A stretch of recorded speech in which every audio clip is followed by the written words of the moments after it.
Alhamdulillah, saudaraku yang dirahmati Allah Subhanahu wa taala, kita lanjutkan pada hadis yang ke-454.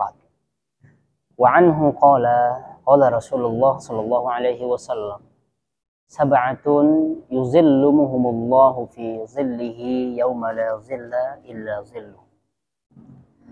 Ada 7 golongan yang akan dinaungi oleh Allah Subhanahu wa taala di bawah perlindungannya, di mana nanti pada hari kiamat tidak ada perlindungan kecuali atau tidak ada naungan kecuali naungan dari Allah Subhanahu wa taala. Siapa yang pertama? Di sini disebutkan bahwasanya imamun adil. Pemimpin yang adil. Inilah ya yang sangat-sangat kita harapkan di zaman fitnah ini. Kita berharap kepada Allah Subhanahu wa taala supaya Allah Subhanahu wa taala mengutus pemimpin yang adil di antara kita. Sebab di zaman fitnah ini sulit sekali ya untuk menemukan pemimpin yang adil. Adil dalam artian kita sudah ketahui bersama bahwasanya menempatkan sesuatu pada tempatnya. Kalau kita kasih contoh, kan tidak mungkin anak SD dengan anak SMA uang jajannya disamakan, tidak mungkin. Kalau kita memberikan anak SD 2.000 misalkan sehari, maka tidak mungkin anak SMA juga kita beri 2.000. Nah, itu ya. Itu namanya yang tidak adil. Menempatkan sesuatu pada tempatnya, itulah yang dimaksud dengan adil.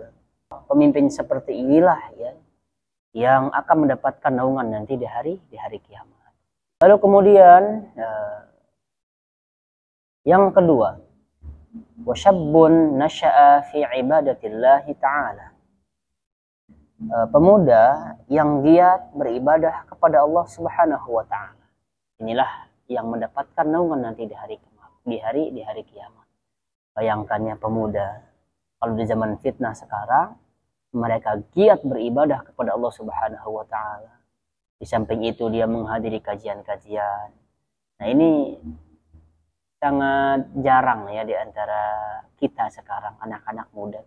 Di mana anak-anak muda sekarang itu lebih senang untuk bermain HP, ya dininabobokan oleh HP, oleh gadget, sehingga dengan HP-nya dia membuka sesuatu yang menurut mereka itu menyenangkan. Padahal hakikatnya itu tidak bermanfaat bagi mereka. Nah, itulah mudah-mudahannya pemuda seperti ini sudah dijanjikan oleh Allah Subhanahu wa taala akan mendapatkan naungannya. Lalu kemudian yang ketiga, warajulun qalbuhu mu'allaqun bil masajid. Yaitu seorang laki-laki yang hatinya terpaut dengan masjid. Nah, kalau ada orang-orang zaman sekarang seperti ini, alhamdulillah, itu merupakan anugerah, itu merupakan nikmat yang sangat besar yang diberikan oleh Allah kepada dirinya. Jadi kalau ada seorang laki-laki yang dimana hatinya tertaut dengan masjid, dia rindu dan ingin ke masjid terus. Nah, jadi ketika dia bekerja, bekerjanya ini hanya untuk menunggu waktu masuk sholat gitu, menunggu waktu sholat. Sehingga dia bekerja, setelah bekerja kalau azan dia katakan alhamdulillah azan, dia senang, dia datang ke masjid lagi. Dia setelah selesai sholat dia berzikir, lalu kemudian dia kembali beraktivitas untuk menunggu waktu sholat. Nah, orang seperti ini yang akan mendapatkan naungan nanti di hari kiamat. Lalu kemudian selanjutnya adalah warajulani tahabba fillah ijtama'a alaihi wa tafarraqa alaihi. Lalu kemudian ya, dua orang yang saling mencintai karena Allah berkumpul dan berpisah juga karena Allah. Jadi ketika kita berkumpul bukan hanya iming-iming dunia. Kan ada terkadang ya, ada sebagian di antara kita di mana kalau dia berkumpul ada motif dalam perkumpulannya tersebut. Di samping itu ternyata ada udang di balik batu.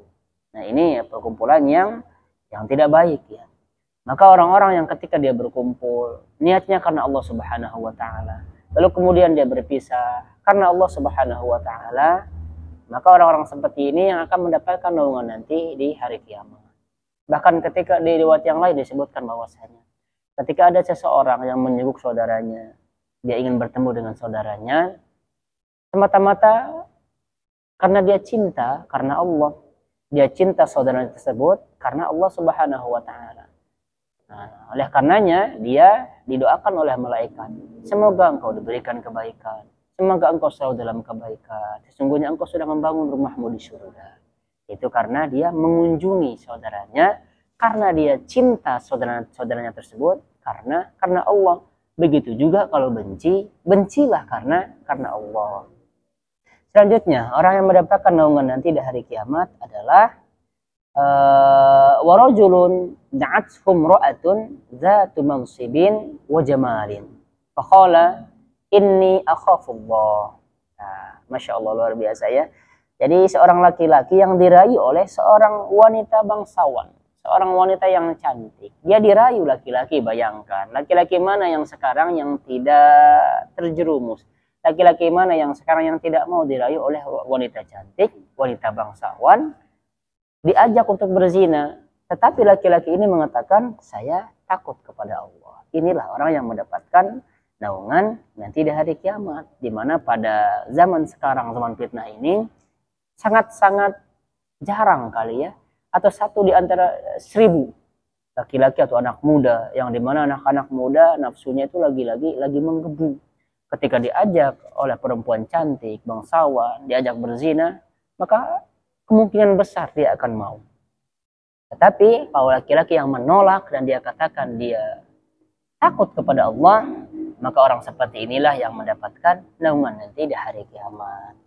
Lalu kemudian selanjutnya, warajulun tasaddaqa bisadaqatin fa akhfaha hatta la ta'lama shimaluhu ma tunfiqu biyamini ma tunfiqu yaminuhu.